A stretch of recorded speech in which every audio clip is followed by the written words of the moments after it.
Welcome back to the Capital Mindset Show, everyone. Hope you guys are having a great day as always. Today we're going to be talking about Netflix, kind of an update on Netflix, but not the main topic of this video, all right? The main topic of this video is actually going to be on a reaction to Joseph Carlson's video, and I'll go ahead and pull that up. It's titled Netflix Won.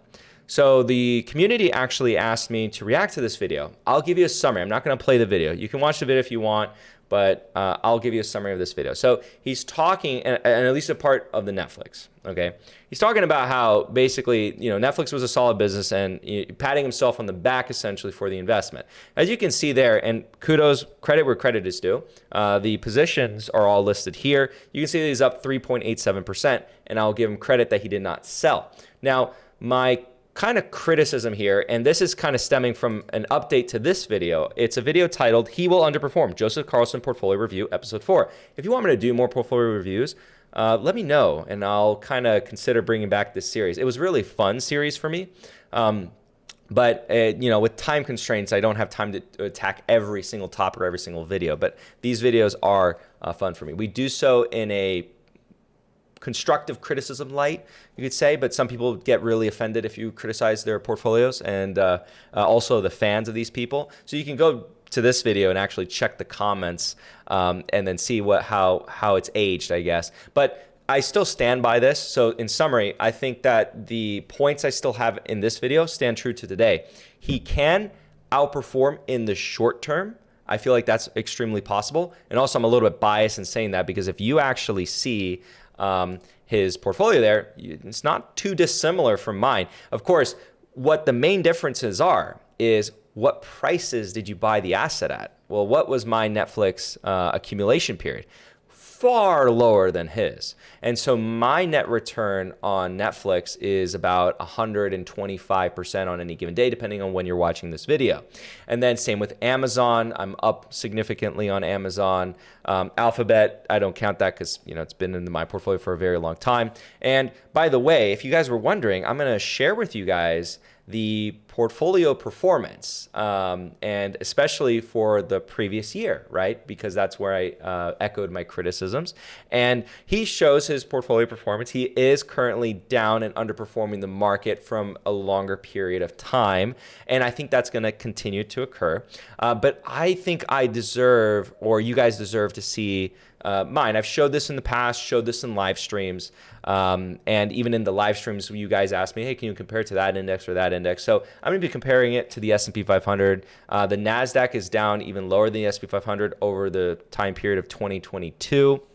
So I'll go ahead and showcase that as well. So here's the snippet that you kind of see there. So it's just showing you from the period of December 2021 to December 2022. And you can see the performance of the portfolio was 24.85%, while the S&P 500 was down 14.44%.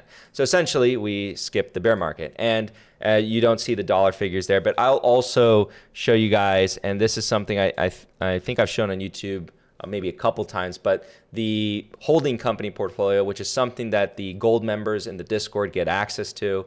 The purpose of that portfolio was constructed to kind of say, if you were starting all over, what would you invest in? And I also kind of keep light rules on it, such as I can only invest in common stock, while obviously in my total holdings under my personal name, I invest in whatever it is I want. Debt instruments, little alternative assets that are meant to capture, let's say, movements in interest rates, etc. So I have a lot more liberty there.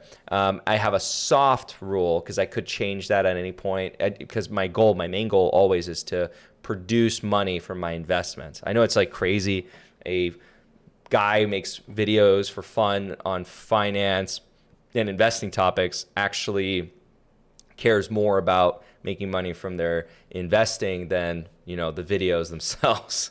I know it's wild, especially considering the environment we're in, but yeah.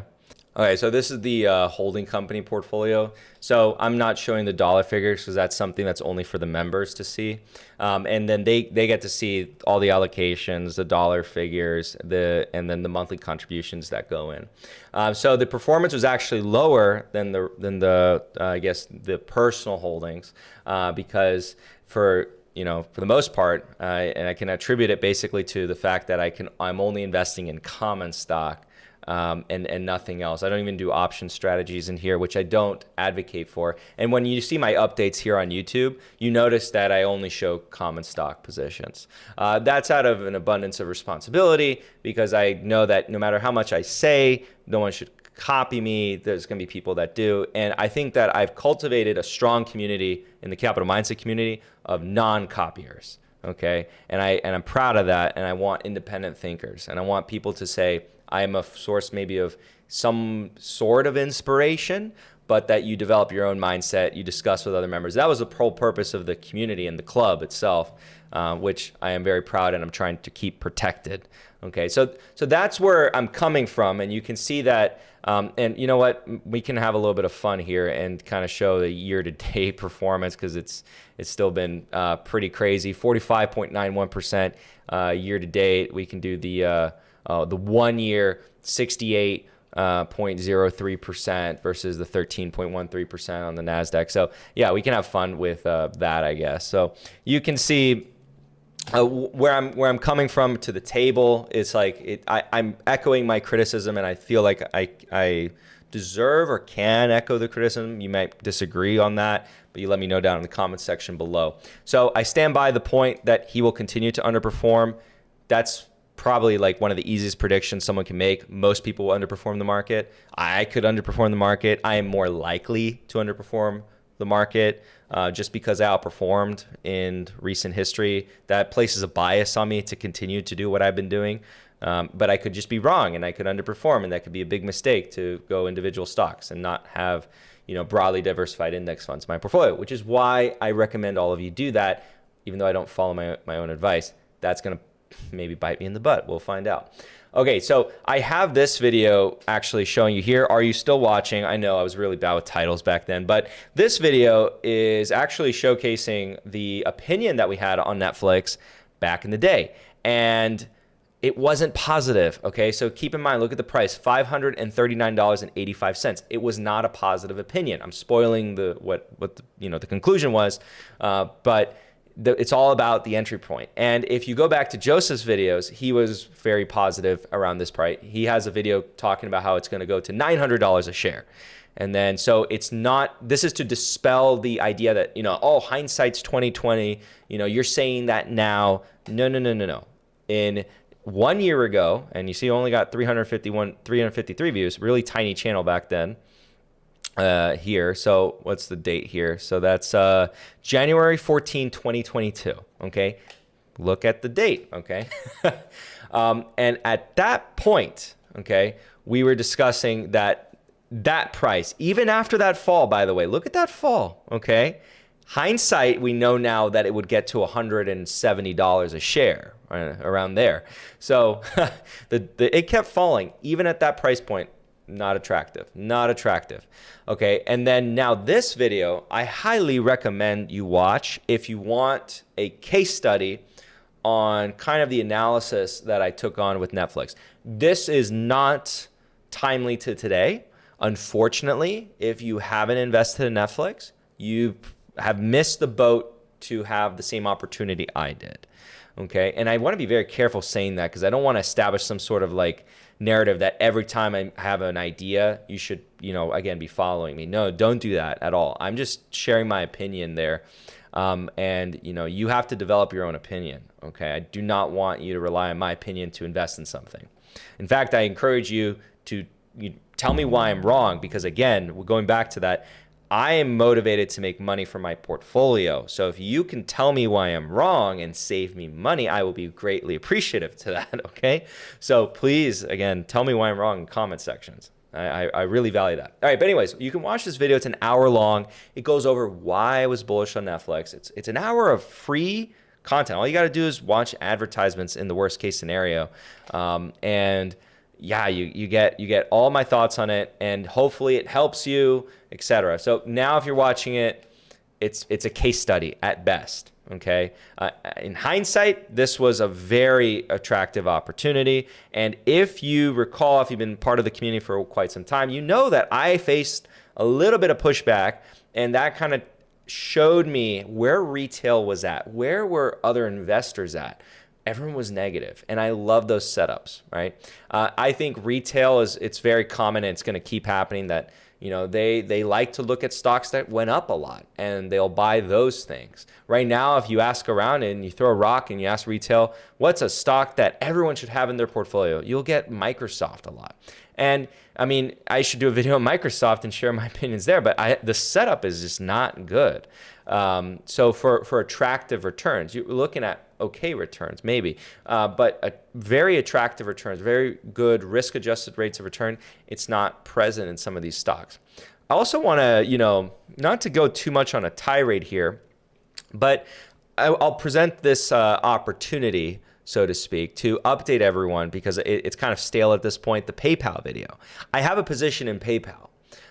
So if you watch to this point of this video, you get this little juicy bit of information. I have a position in PayPal. If you're part of Discord Gold, you already know this because I update the portfolio a lot more frequently than I do on YouTube. And so PayPal was added because the conclusion was, and this is true to my video, it's really cheap. So I'm saying this now just so it's out there on YouTube as well. This is now old information. And then I also bought some other merger arbitrage plays. I won't get into that in this video. That's a little bit, too much off topic. But, there are some other positions that I guess broader YouTube does not yet know that I own. But you guys who are watching and are part of that, you guys definitely do. So I also want to kind of give a circle back to the Joseph issue and say, well, the guys right here on camera, Everything Money, they are far worse than Joseph, okay? Joseph, by the way, if I could snap my fingers and make him the top YouTube content creator, I would, okay? The ones who currently occupy it are unfortunately there, and I would prefer someone like Joseph. Now, these guys, again, far, far, far below Joseph, far below Joseph. I will give Joseph all my money, every single penny to manage, and then some before I let these guys touch it. So these guys, I go over this. You can watch it in this video if you want some entertainment. You can watch their really interesting takes. And then there is also this other guy, which he also, I think, had a pretty interesting opinion. When I say interesting, it's not in a good way, okay? What I believed at the time, incorrect opinion. Hindsight's 20/20, but they were incorrect. And so this individual, I think, also had the incorrect opinion, hindsight, but again, not so much because I was talking about PayPal back in the day, on PayPal, right? And so our acquisition price on PayPal is vastly different. It's completely different. It's night and day. So my returns on my investments are going to be very different from these other guys. So this is the crux of this video, right? Where I want to give the constructive criticism, right? Or the value add to your viewing. And if you've gotten to this point, you might have already caught on to this, but if not, I'm going to just lay it out there. So it's not just about picking good investments. I hope it should be obvious enough now at this point that good businesses is very easy to identify. Very easy. Like I just said, retail, you ask them, what's a staple in your portfolio? Oh, Microsoft. Well, they're right from picking a good business. That's a great business. Fantastic business. You couldn't pick a better one probably. They're one of the only, I think there's only two businesses off the top of my head that have AAA rating credit. That's Johnson & Johnson and Microsoft. Last time I checked or remembered. Like Google doesn't have it. Google has AA+, I think. But anyways, that's easy to do.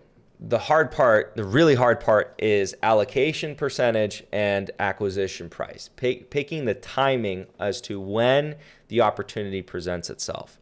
So this is what you're observing from these YouTube content creators that they're not very good at, right? And this is why people underperform, because that's really hard. And the probabilities that I continue to do that is statistically very low, okay? So just want to highlight that. And if you're ongoing this journey, you have to understand that and be careful. And don't be very careful when you hear other content creators pat themselves on the back for just like not selling a position when it is still a mistake. Okay, you made a mistake. This is an investing mistake. The underperformance you're experiencing is due to the fact of when you enter the position. And so, for example, I forgot about Salesforce. So like our entry points on Salesforce are completely different, and you can see the difference in performance. Just go look at the portfolio updates. When did we buy Salesforce? How much are we up on Salesforce? Why didn't I own Salesforce before? Why? That's a great question to ask. What turned me away from Salesforce, but what changed my mind and caused me to enter a position in Salesforce? Those are, I guess, good things or good places to start. There are going to be mistakes. An investor will make mistakes. I would say, for example, and I've been documenting them, and you guys can see in my portfolio updates. When do I make mistakes? I'll name some off the top of my head from last year. Global payments. Although that could still end up being a good one, I took the losses there, kind of managed it around.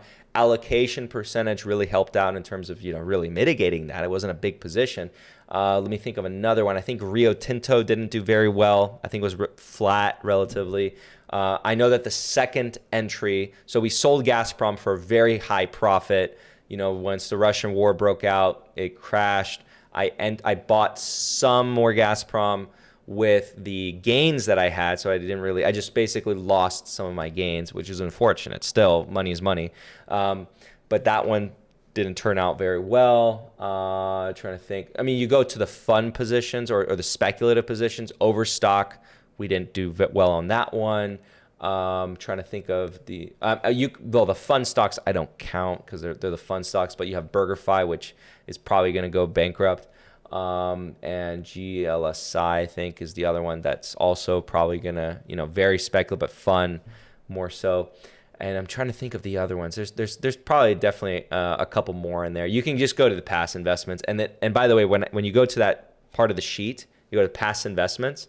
I also took a lot of the work out of it and linked you to the video if you want to go, or the live stream, where I explain why I sold. Okay, so I take a lot of the work out for you guys, and a lot of people, sometimes they'll comment saying you never talk about your losses, and I'm just like, well, that's because you don't watch my videos, or you at least don't watch all of them, or at least you don't watch till the end, which is fine, but you can't say that if I have a whole sheet dedicated to every sale that I ever do, and then when it's a loss, it's still linked to the video. Like I take all the work out of your hands. You don't even have to go onto my channel and go, beep boop, search and then watch every single video. No, I go right, boom, right there it is for you. So I think that's like a quality of life improvement. Because again, the purpose of this channel is also to document my journey. And so, I also want to know, it's impossible for me to know what video I talked about what, unless I have some sort of like archive system that helps me out as well. So yeah, that's, I hope, I guess the valuable lesson is, don't let your hubris get to you, and acknowledge mistakes when mistakes were made. This is a mistake. This is not a success. It's let's say not as bad of a success because you didn't sell. If you sold at a loss, that would have been a big oof. If we look at who did make a big mistake, was Bill Ackman. Bill Ackman made a huge mistake. Hindsight, but no, it was a huge mistake. And I think I can say that given the fact that what I was stating in 2022 and what I did in 2022. Of course, if I didn't, or I hadn't said that or hadn't done that and it wasn't documented on YouTube, I feel like, then you could say, oh, hindsight's 2020. Of course, you can criticize him now. Fair enough. And then with that being said, then you have to acknowledge, okay, picking a good company, easy. Deciding when to enter, difficult. And then how much do you put in? Difficult. Both are very difficult. And then there's another difficult step, okay? Don't kid yourself. Then there's getting out. That's probably like the hardest one, actually. So then maybe we just decide, once you kind of figure it out and you bought a great business, just never sell. Which may not be the answer, but for the most part, that last step is I think actually probably the most difficult. There's been times I sold a business and I was like, dang, I sold that business. I shouldn't have sold it. Well, it is what it is. With that being said, guys, thank you guys so much for watching. And if you guys like this video, go ahead and feel free to leave a like. If you're new to the channel, go ahead and subscribe. Comment down below, what do you guys think? What are your lessons or takeaways from this video, I guess? And let me know also if you want me to do another portfolio review series. Who do you want me to review? The spicier, the better, I guess. And yeah, hope you guys have a great weekend, and I'll see you guys on the next video. Bye.